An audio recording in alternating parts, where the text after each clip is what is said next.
কেন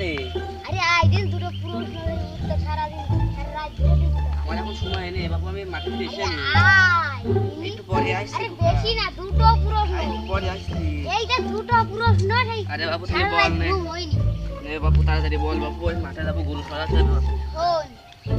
শোন চাচা শোন, এই যে দুটো প্রশ্ন জানি সারা রাত আমার ঘুমই হয়নি কেনে বাবু একটু বলো দিন শোনো দিনি গাছের শিকড় শিকড় নিচে নিচে হয়েছে উপরে হলে কেই বা হইতো আর ওই বাবু তো আর আমি পারি না বাবু আরে চাচা লাস্টি কোনি হে দাঁড়া তো বা আরে চাচা দাঁড়া না বাবু চাচা সো দিনি না না না চাচা সো আরে বাপু তুই না আরে সো দিন চাচা আর একটা প্রশ্ন করে দি বল আর একটা প্রশ্ন বল আমি মাঠে যাবো চাচা Huh? এই যে মাছ মাছ উপরে হাঁটতে কি হইলো পানিতে হাঁটে কেন যদি পুকুরে হাঁটতো তাহলে কি বা হইতো